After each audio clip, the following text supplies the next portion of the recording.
Hi folks, I wanted to do another video in the line of some of my favorite guitars. The one today is an electric guitar that I've been a fan of these, gosh, I guess it's going on 40 years. These were these things here, there they are. That's an Ibanez Roadstar II. Now these were the ones that were made in the early 1980s. I think these specifically were made 1982 to 84 or 83 to 84. 85, I think they even still made a few of them, but they started to switch over to the Korean made ones with the pointy headstock. You'll notice this headstock is kind of rounded, right? Then they went to a pointy headstock. And a lot of those were made in Korea, which at the time, I don't think they were as nicely made. Now keep in mind that I've been working on repairing guitars for over 50 years. So I had a lot of these in my hands early on. Not because they were broken, but just to set them up. And I found that by far, these guitars were the easiest guitar to set up. You could make these things play really nicely with just bare minimum setup. But before we even get into talking all about that, let's just talk about what this one is. This is a relatively, I mean, they made a bunch of these, but you don't find many of them around anymore. This is what they called the Comet series. This was the RS135, made in 1984. I think this one was March 1984, and these were a little different. These were unlike the other 100 series. These tended to be, and the 200 series, these tended to be just a plank guitar. You can see it's just, there's no cutaway on the body anywhere. It's just a plank of wood, which made it probably very inexpensive to make. And but they came with so much nice hardware. At the time, in the 1980s, stuff like a graphite nut. You can see the nut here is graphite. These came standard on these guitars. They had what were called power rocker, the power rocker bridge tremolo system, which was essentially a blade, a rounded blade in a socket here. And but back then everything was the 6-bolt fender type, and you know, as you know, those don't always whammy very well. They tend to go out of tune. They also came with excuse me, a rounded string tree. I don't know if you can see them there. They're like these little string trees are rounded so they don't catch the string. They tend to move very nicely. And lots of other very cool things for a guitar that was cheap at the time. They came with, you can see that strap pin. It's got sort of a V shape. It acts a little bit like a lock. It isn't actually a lock, but it works very well like that. Straps don't tend to fall off because it tends to grab them pretty well. On both sides, obviously, on both ends. It comes with, for the bridge, it comes with this very nice little grommet whammy bar. So it has these two little grommets in it, and instead of having to, you know, screw this in, you just pop it in like that. And it holds in place. You can see it's very easy to move out of the way, but it holds in place snugly, even 40 years later. Oh, it also comes with, this one comes with little speed knobs. They call them something else, but they're a bell type knob, but with a little rubber gasket around it that has little ridges on it. I don't know if you can see that there. And it's just very nice for doing, you know, swells and things with your little finger. The pickup's a standard 3 single coil with non-exposed poles. But what's kind of nice is you notice they're matched, color matched to the top and the headstock of the guitar. So the guitar is all color matched. Now they made these in blue, red, white, yellow, I think green even, and a bunch of different colors. And they were just a nice little guitar. They set up very easily. It's a one-way truss rod with a bullet type nut up here. You can see that, and it's very easy to get to, and works very well. These necks were unbelievably well done. This guitar, I haven't done anything special with it, except as I always do. I always do a fret level and dress on all my guitars. Probably over the years I've owned 20 of these, of various models. Always the low number models, the RS 100 series or the RS 200 series. When you get into the 300 series, 400 series, they tend to have more of a Floyd Rose type bridge, you know, with a locking nut. I hated those. I still hate them.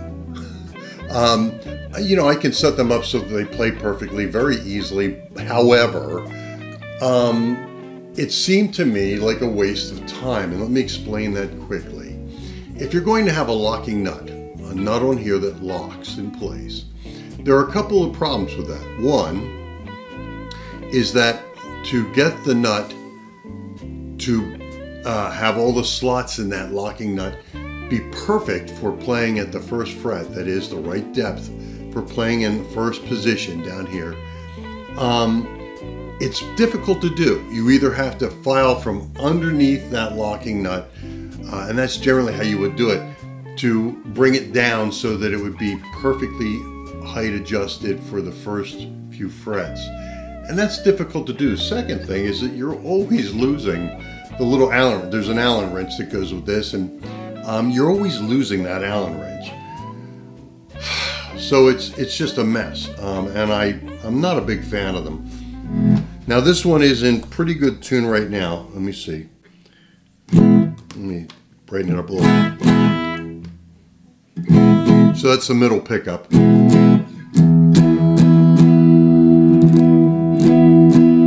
Not too far off. I'm going to whammy the heck out of this thing. You can hear the string actually popped out of the nut there. Okay, that's probably enough. I've done enough dive bombers that probably encompasses all of the Korean War. And let's see how far off it is. It's pretty close. It's a little out. Actually, dive bombing a few more times might bring it back in. It's a little out. I don't know when you would ever dive bomb that much in a tune. That would literally be probably about half the tune, just whamming until the strings fall out of the nut and then pop back in. What I'm saying is that if you could put locking tuners on here, these are, I believe, Planet Waves locking tuners, which are nice little tuners. They have this one has I believe, an automatic cutter on it, a little cutting section. Yeah, it does. So that when you lock it in and you turn it, it automatically clips off the extra string. So there's no string around here you can't get cut on. But consider that that's pretty close.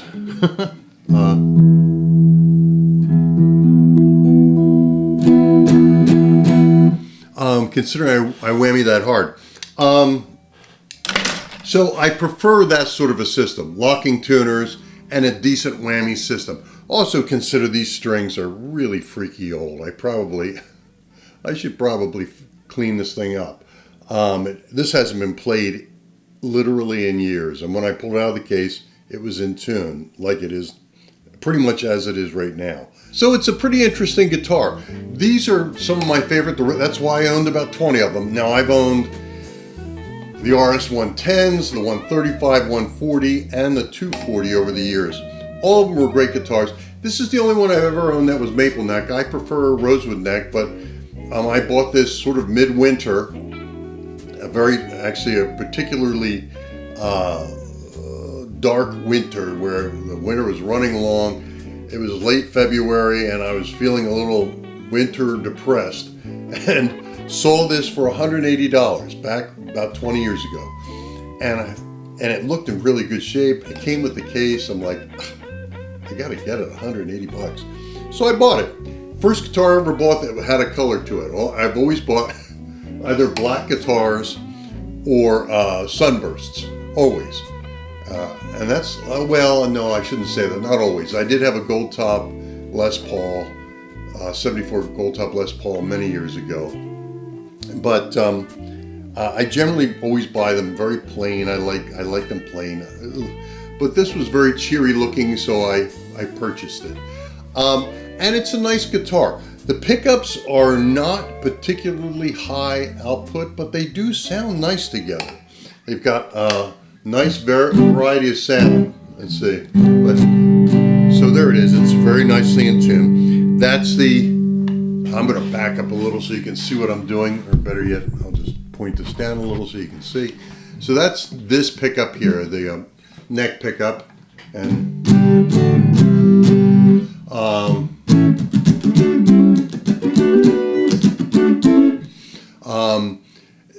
that's the first pickup here, the neck pickup, and I am playing through a Yamaha G100 112 amplifier. If you know anything about those, it's a solid state amp that's dead flat sounding. This is set dead flat, no boost on treble, middle, bass, none of the parametric EQ, nothing. So this is exactly what this guitar sounds like, just plugged into an amp. It would sound like this going through a PA, whatever. But anyway, so that's pretty much how it sounds. Here's the middle pickup. Here's the treble pickup or bridge. You know.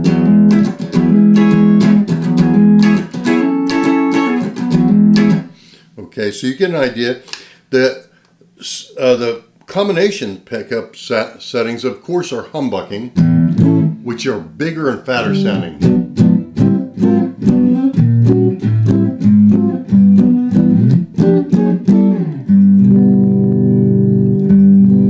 So, and this one's a little brighter.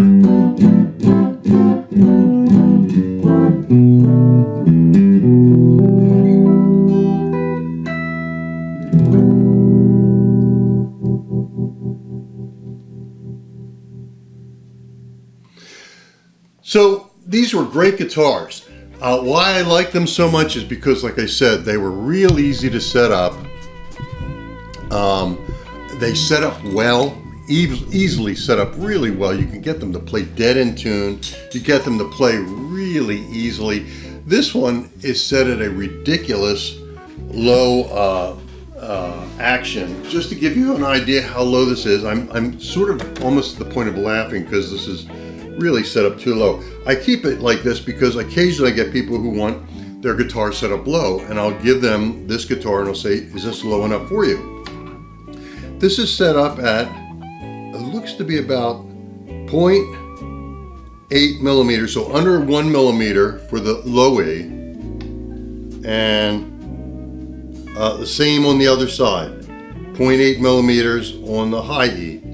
Now, of course, people will say, well, gee, you know, it's gonna buzz out like crazy every time you do any kind of bends, and no.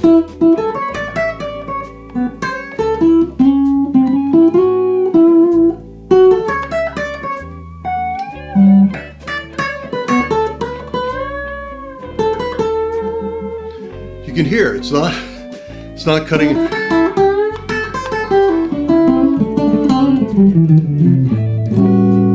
It's not cutting out anywhere, doing any bending, because these are amazing necks.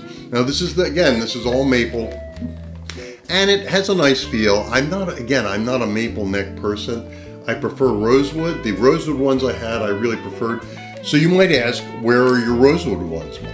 Every time I would get one, of course, one of my students would come in with their expensive Fender Strat that they paid like $800, $1,000, $1,500 for, and they'd play my guitar and go, God, yours sounds and plays better.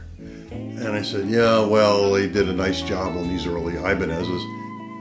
And at the time, they were not that hard to get or find. This would be in the 90s to 1990 to about 2002. You could get these. At that time, everybody wanted Jacksons and Schecters and all these other guitars. So if they had one of these, they were just selling them for cheap. So you could get them really easily. So I would buy them and give them to my students, essentially for what I paid for them, except for that they would get it fully set up. Of course, I always set up my instrument, so they got like this amazing playing instrument. I have a current student, who has my last one. And every time I see it, my heart weeps a little because I like that guitar a lot. Anyway, I've owned a lot of black D's guitars. And the other ones I've owned had the sort of the cutout bodies a little bit, so they were even more comfortable to play. Although this is nice and it's very cheery and bright yellow. Anyway, so they sound good, they play amazing.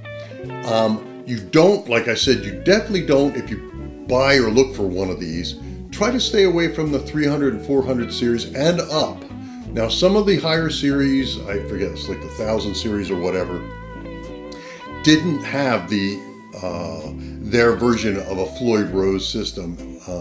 And like I said, I never liked those locking nuts and everything. I think that's a ridiculous mistake. Having a locking nut when your best tuners are really right here. You know, on a locking nut, you always have these little screw tuners down at the end of the bridge, and they're terrible. They're awful. It's a terrible system. I know I'm going to get a lot of crap for this, but Floyd Roses really generally, unless they're set up perfectly, and you don't change your strings very often, and you never break a string, they're a terrible system to have. This system, I can change a string in 30 seconds. You know, and once it's tuned up, it's tuned up. With the real tuners, bing, bing, bing, half a turn. It only takes a half a turn around one of these. You pull the string tight, tighten up the little lock in the back, half turn, it's up. And it's in tune and it plays great. A few other things about these guitars that were really, really very nice. Like I said, they were basswood body, they're solid body, of course. They used a graphite nut, maple neck, of course, one piece maple, which was really nice. They did have a phase switch on them, and which sounds ridiculous, honestly. So here's the sort of a humbucker of these two pickups right here. If I flip the phase, it sounds like this. Very crispy. Not horrible, but it definitely gives you a couple more sounds you can play with. Also, these tremolos, these power rocker tremolos, they were very nice for changing strings. Again, you break a string, you don't have to fish a string through the back or down here through the end of the bridge, and you literally just take the ball end of the string. There's a hole there just underneath the saddle, and you just stick it in there, and it grabs a little like V that grabs the end of the ball end. You just and stuck in. You put it up through, tighten it down, half a turn, you're in tune. It's really ridiculously fast and really nice for setting up. So if you can find these, if you ever find one under $200, just grab it. Just grab it. Even if you don't play electric, just grab it. They're right now going for anywhere between $350, $400 up to about $1,000. You'll see these, what were cheap. These were, at the time, in the early 80s, you could get these for brand new for about $200. One of my favorite guitars, this is the Ibanez RS135 Comet. Any of the RS series that have the rounded headstock and is a 1 or 200 series. Anyway, take care.